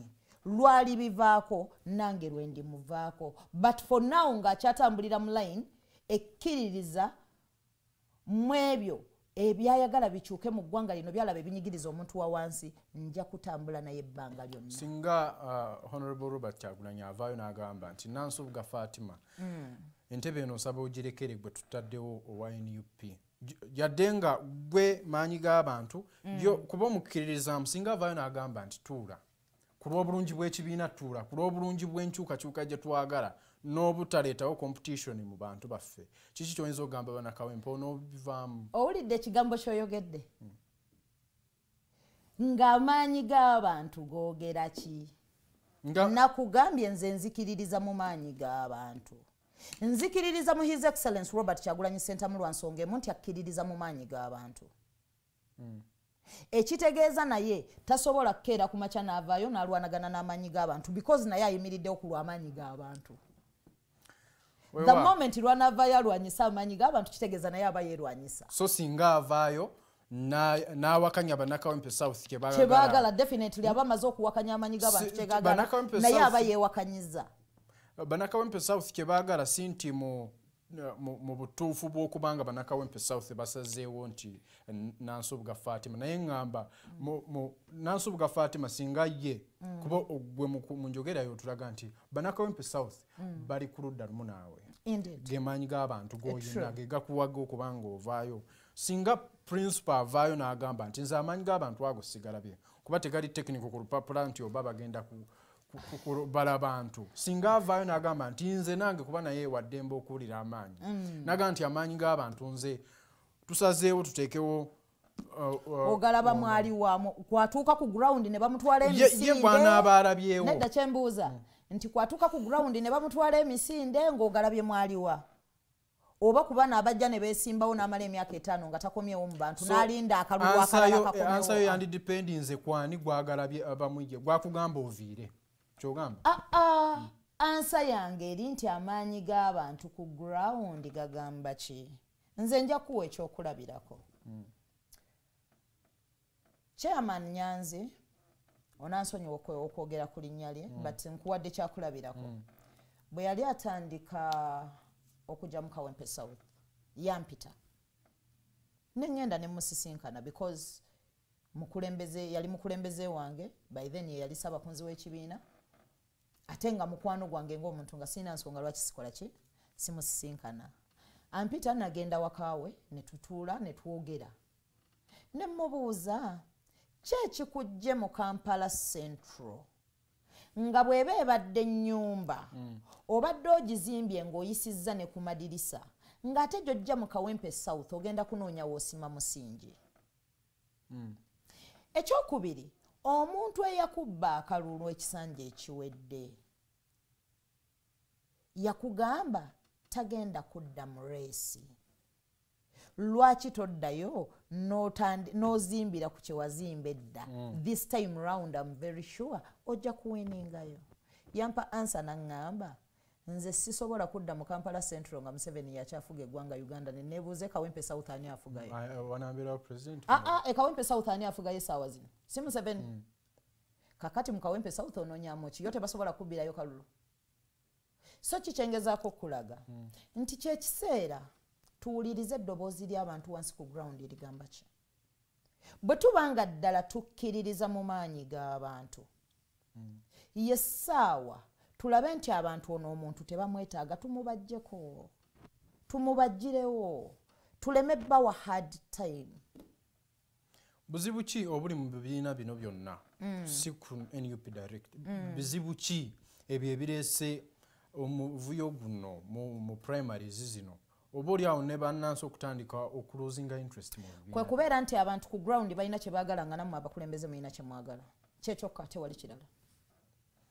Kubanga nze Nansubuga bwe najja nga nkimanyi nti wansi ku ground abantu banjagala waggulu ne munkuba ekikono nga ngamba kanzire ebbali abantu bange nziremu mbayitemu mbabuuze bannaye muteesa mutya?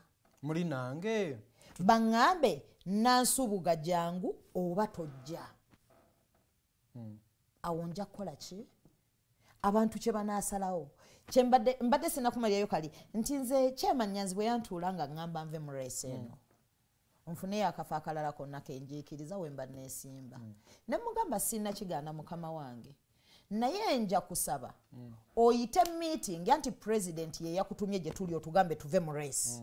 Nange nsaba meeting ne president ntuule njogere ne president naye meeting eyo saagala gibeera mu nzekka njagala at least ebeeremu ku bakulembeze b'ekibiina nga secretary general maybe oba n'abamu ku batuula ku EMC.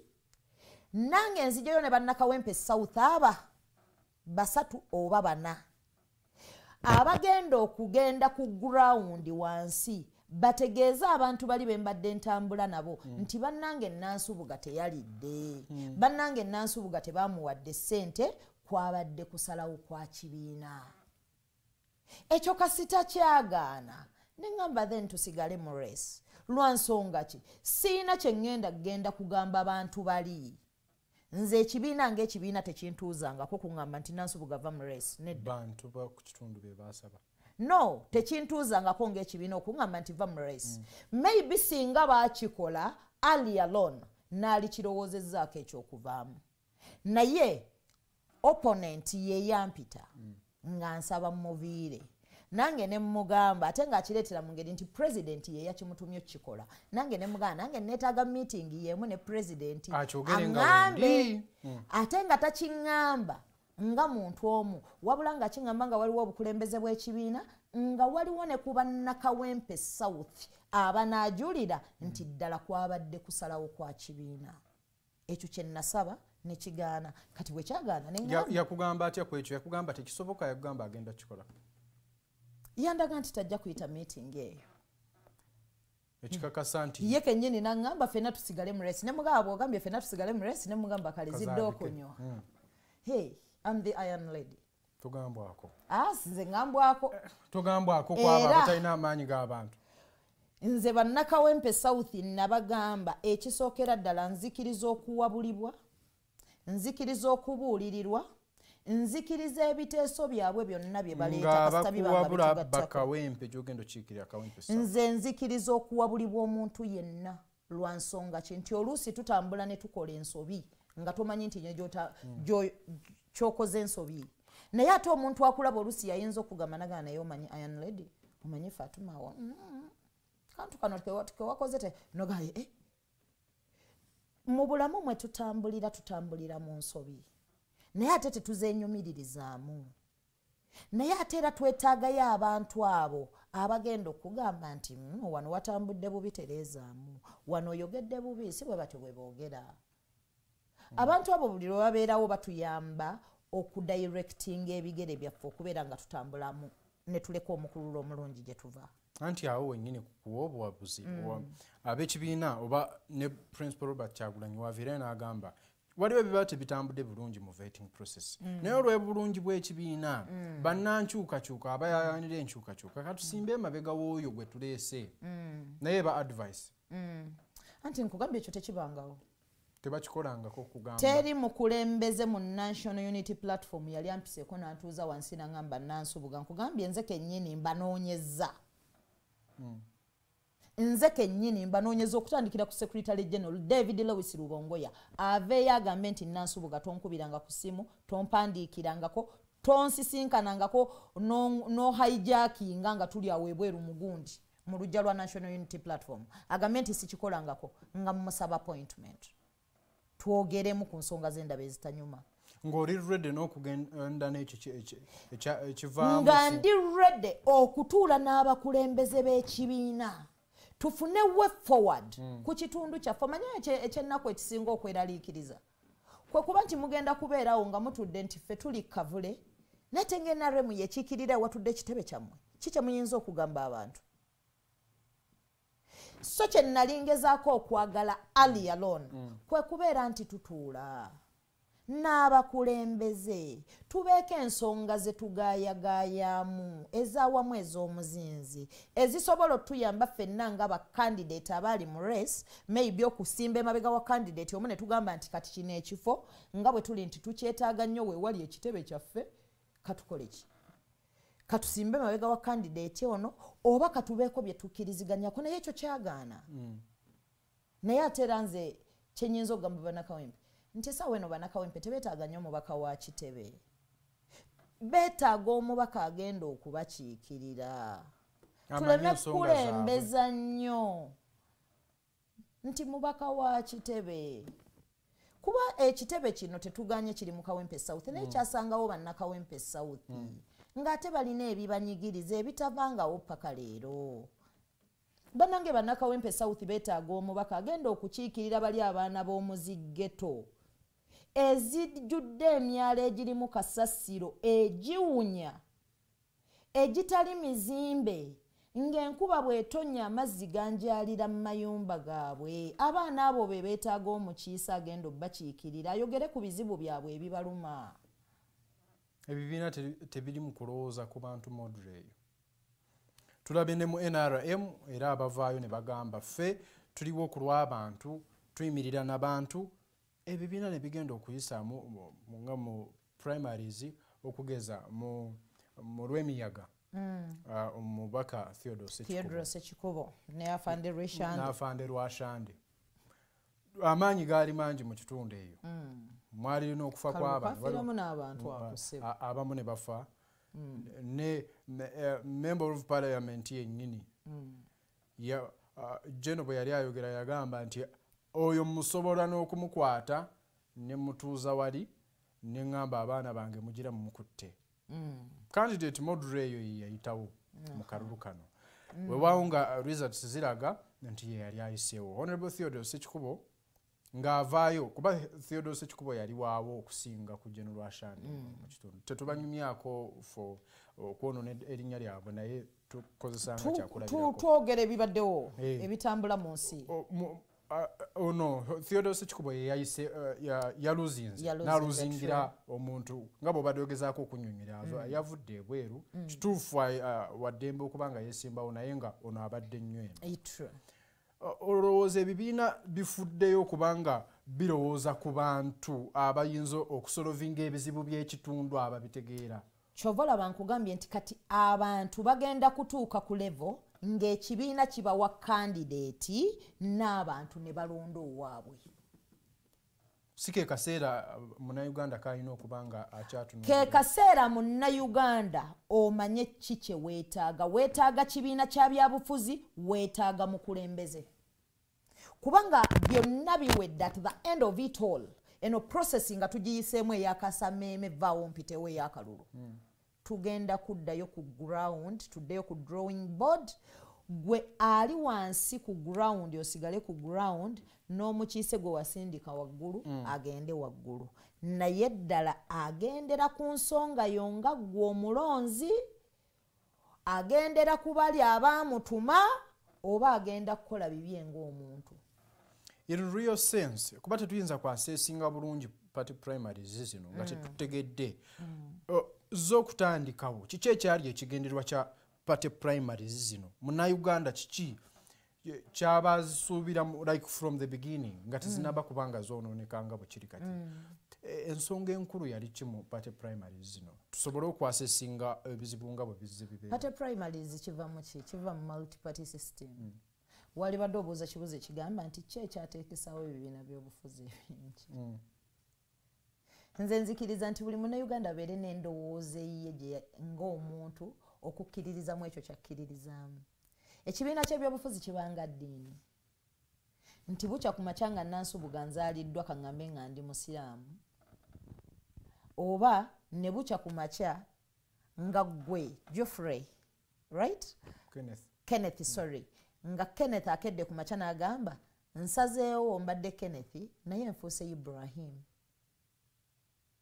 kitegeeza ki nti ebibiina by'obufuzi nzikiriza nti nze kino kyenzikiririzaamu ideology y'ekibiina kyo gy'oba okkiririzaamu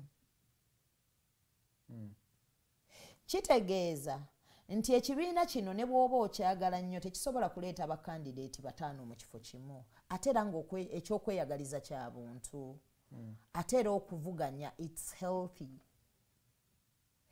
kitegeeza nti ekibiina kiba kirina okutegeka party primaries okulondako kandideeti asinze ku banne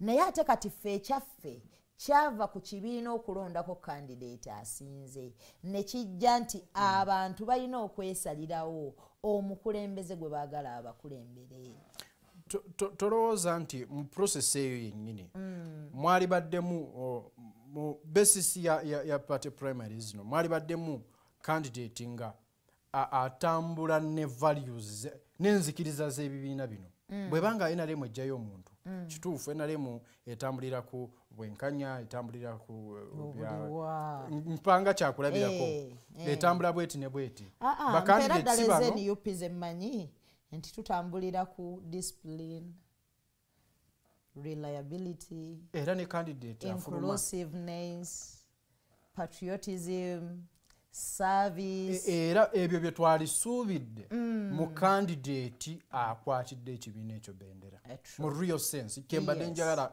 oyambe bannayuganda okugyayo ekifaananyi kya basis y'ebibiina bino okubanga bijjayo abantu abebikwatira bendera then obuzibu kati buvuddewo kubanga bano abantu ebibiina bimalaga galeeta omuntu nga tebikyatambulira ku ezo core values anti nakugambye nti bino tuli mu byabufuzi birimu okweyagaliza kati factors ezo okweyagaliza birimu n'okubeera nti abantu omuntu ayinza okutunulamu n'alaba nti Nansubuga ono abeera straight bwe tunaamuteeka wano ayinza okutta kino nga bwe nkugambye nti tuli mu byabufuzi oli ayinza okuba ye nekyabala kati n'alaba nti bw'anaakiwa Nansubuga omwogezi ajja kwogera abitte nagaaka tuteekewo ono ddofe yet nga bwe tudda in reality in actual sense the first role of the member of parliament is to represent the constituents or the people of the constituents where that person comes from. Kakati lwaki tobeera tuteekayo Nansubuga asobola okwogera agenda okunnyonnyola ebizibu ayogera ebizibu byabali because it is nze mba nkozesebwa nga ddoboozi okurepresentinga abantu bange be nnalese eri wansi ku gurawundi gye nkugambye eri myala giri egiwunya egitali mizimbe egijjudde kasasiro muli empitambi buli kimu byonna nga biri omwo abavubuka baffe bali well talented naye nga teri avuddeyo gamba nti katusitule ku talenti zaabwe bwenkeera kumaca nenvayo neŋŋamba gavumenti nti bannange tulina ebisaawe mu Kawempe South bibale naye ate n'ekimu ku bisaawe byaffe mwakitwala ne mukiteekamu konteyina zammwe ekisaawe kyaffe abantu baffe bakyetaaga mutuddize ekisaawe kyaffe nga tujja kwetaaga abantu abasobola okukuba emmeeza abasobola okwogera ku bintu ebyo naye lwaki otuwa omuntu atasobola kwogera weewaawo bannansi ng'embeera ekyatambulako bwetyo advice ki gy'obaweereza okuovercominga challenges zino abo abakyalinze abali wakati bagamba NUP tenatuwa gwe tunasimba mu mugongo advice ki gy'obawa eyinza okubeera nga solution si mu NUP wokka n'ebibiina ebyobufuzi ebirala byonna kuba challenges zikatinga across a challenge ya bukulembeze si ya kibiina kati gwe munnansi andaba olunaku lwaleero kyekiseera omanye nti ono omubaka oba omukulembeze yenna kabeere wa kansala LC3 kabeere kyapasoni wo ow'okukyalo nti oba omuwadde contract ey'emyaka 5 kuweereza ddala omuntu gw'oteekayo muweereza yakimanyi nti ddala ekimuteesa mu parliament oba mu KCCA ku division oba waneeno ku city hall ddala agenze kuweereza gwe munnansi yakulazeeko nti bino byayogera asobola obbikola mutambuddeko naye ne mwaseesinga embeera ze muntu w'abantu abajaamu tagenda kutuuka eri atatandika obba enyinyala ng'alaba muwunya muli myala eri muwe teyamanyiira mbeera yammwe olwaleero ajja kujja abuuka emyala egyo naye weebuuze bwe munaamala omulonda anaddamu ogibuuka kati kiri eri gwe munnayuganda okumanya omukulembeze gwe weetaaga agenda okukulembera gino emyaka 5 egiddako kino nja kikutira bannakawempe South tubaddewo emyaka 10 nga tetulina mukiise wa parliament nga tulonda ababaka naye ate nga tetulina mukiise kuba mu myaka 10 nkugambye eddoboozi lya bannakawempe South teriwulirwangako ku floor ya parliament kati kiri eri bannakawempe South okusalawo ku mukulembeze ekigwe mwagala mwetaaga omukulembeze gwe mutestinze gwe mutrayinze gwe muprovinze nti ddala waffe era asobola oba mwetaaga omukulembeze agenda okujja olwaleero akalulu bwe kanaaba kawedde era naye abayiteko bw'atyo ng'abalala bwe bazze bayitawo so kiri eri gwe munnayuganda okusalawo ku bukulembeze ekibwe weetaaga okukulembera gino emyaka 5 olowooza mistakes ki bannayuganda ze babadde bakola mu kulonda abantu bano kuba mu kubalonda babalonda nga babasuubiramu bingi nga bw'obadde oli mu kwogera bwebanga balonda omuntu for 10 years nga tabadde ku floor ya parliament olowooza bannayuganda nsobi ki ze bakola biki bye batunuulira ne bibawabya obutatuuka kwoyo anasolovinga ebizibu byabwe mu kusalawo mistakes ze bakola excitement okukyamuukirira tukyamuukirira nnyo kyekiriko mbuyaga kyeriwo weevu kyeriwo kyekiseera tulekerawo okulonda embuyaga kyekiseera tulekerawo okulonda weevu tulonda abakulembeze abantu babadde kyekiseera tulekerawo okulonda akabonero tulonde mukulembeze muve kuwola bye gundi tiikinga tandika okubuuza kyentiikinga ddala kyensaanye okutiikinga mutunuulire nnyo omuntu ajja gye muli era musengejje nnyo mu bigambo bye byabagamba dhana okulinda omuntu gwe mutategeera nga mulabye ku balt ne mutiikinga nkimanyi bannayuganda muli bayala kuba enjala yo nnyingi ennaku zino tukkirize tugaane ffenna tuli mu crisis tuli beetaavu ffenna tuli bayala naye omuntu agenda kukuzizika nnusu 10 oleme omubuuza ekibuuzo kye waali mubuuzizza abantu bajje gye muli mubabuuza ebibuuzo temubatya lwa nsonga bagenda kukiikirira mmwe bagenda kukulembera mmwe ate nga ne ssente ezibasasulwa ze ssente zammwe ze babasalako ez'omwoyo w'omusolo buli lwogenda ku dduuka n'ogula kiro ya sukaali 5,000 manya nti kuliko 5 ebigenze nga bya musolo bigenda kusasulako n'omubaka n'okukolako ebirala kakati gwe mu Kawempe South nkusaba omuntu bw'ajja mu maaso go mubuuza ebibuuzo tomutiiririra bino simanya kuwadde 5,000 zikwate ziteeke mu nsawo abaana ewakoddeyo bagulire omugaati oba bagulire kiro ya kawunga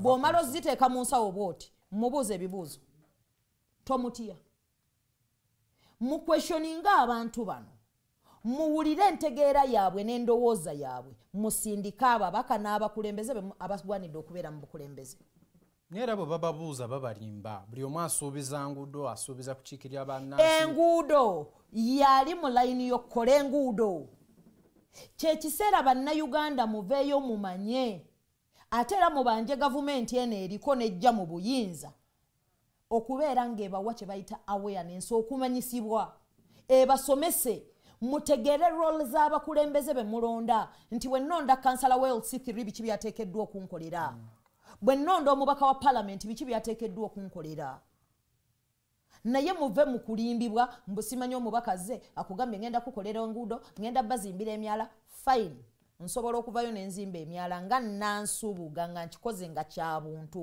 but it is not in my line of service oba abantu bye baagala owulira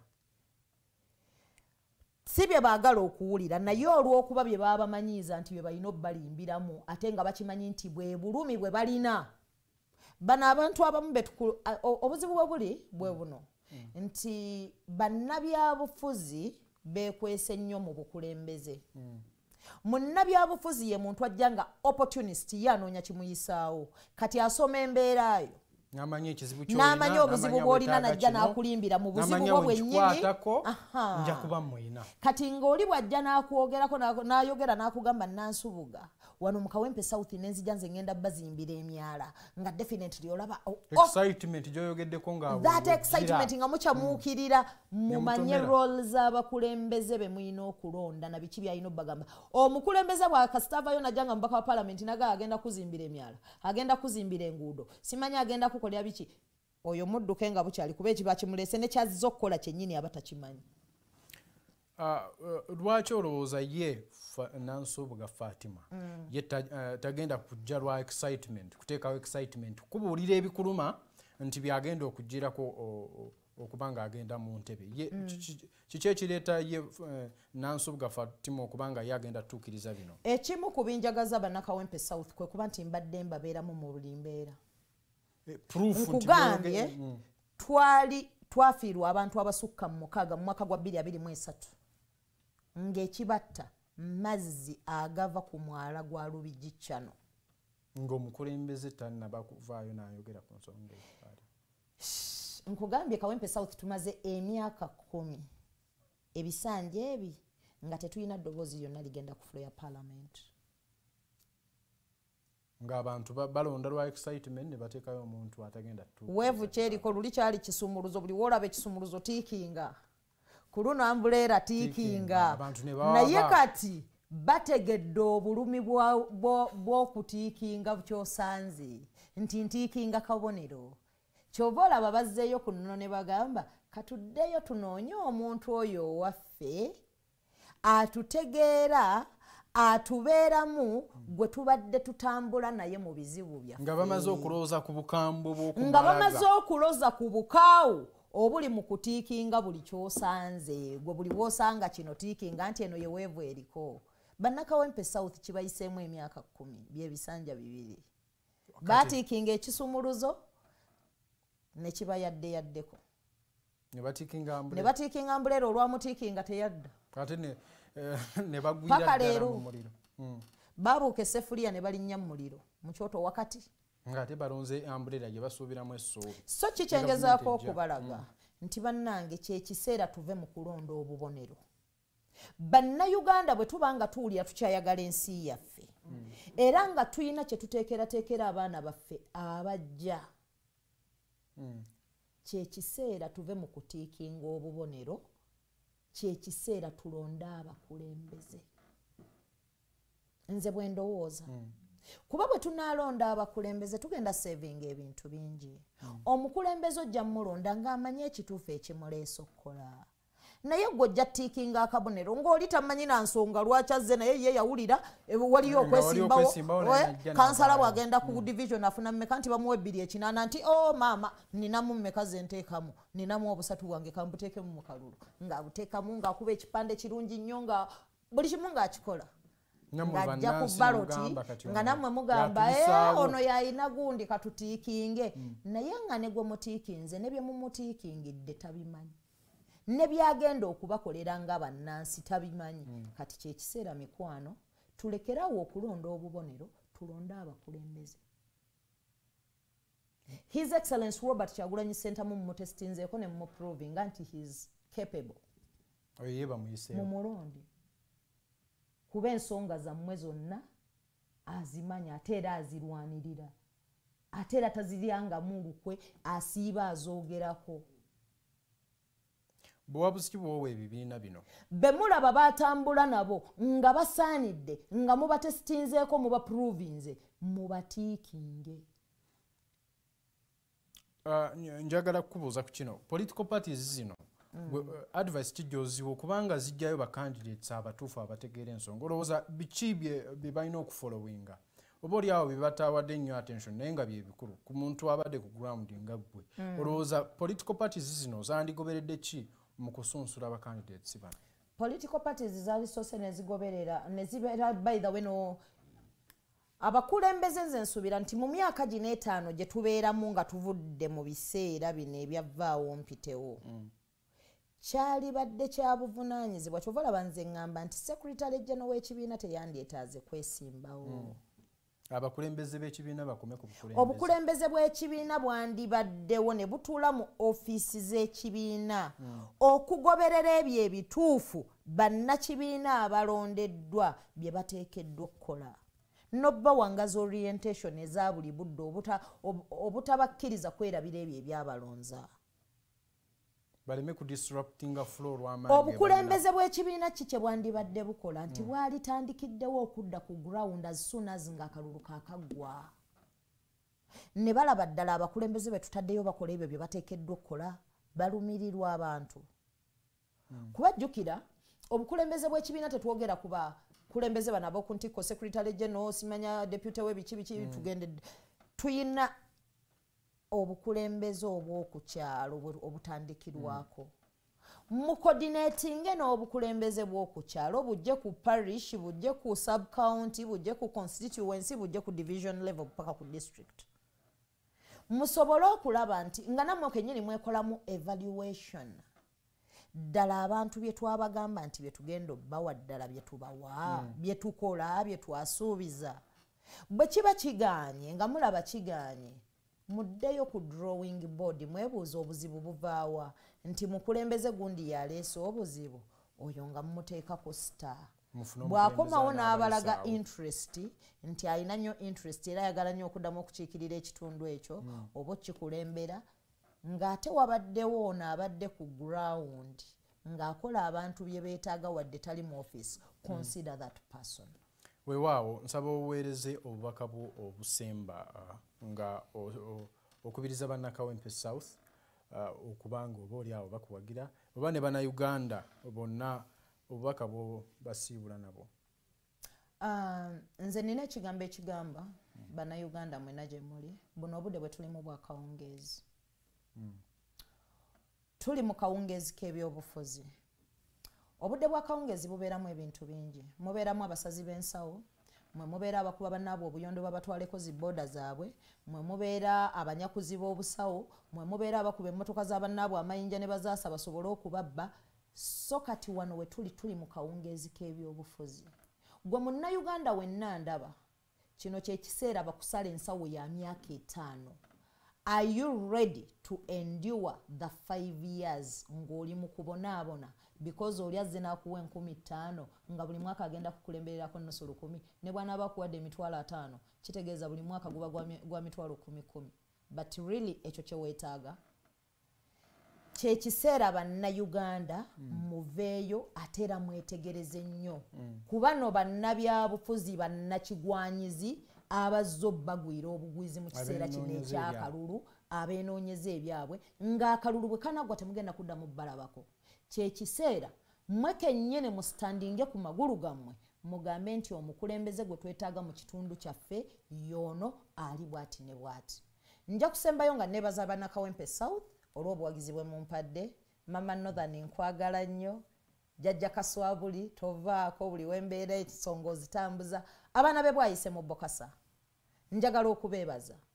Mwebale kumanya ki kye mwetaaga, mwebale na kumanya ki kye mwagala, ate mwebale kulwanirira kitundu kyammwe ekya Kawempe South.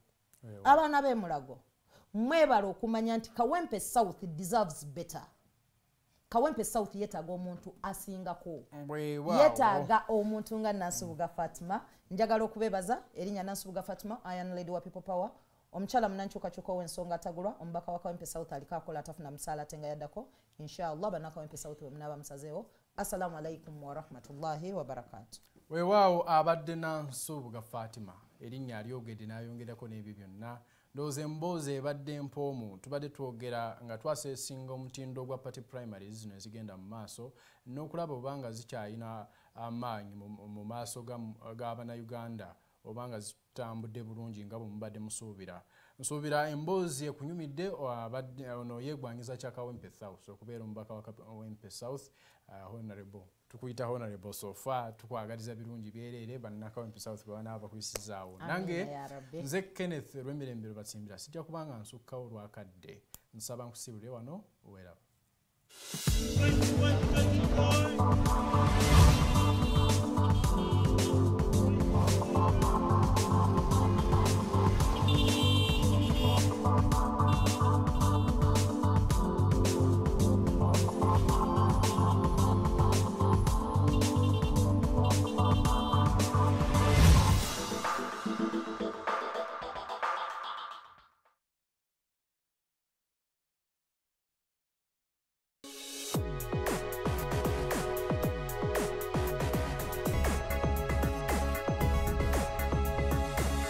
The Alternative Dig Talk. Real issues, real talk.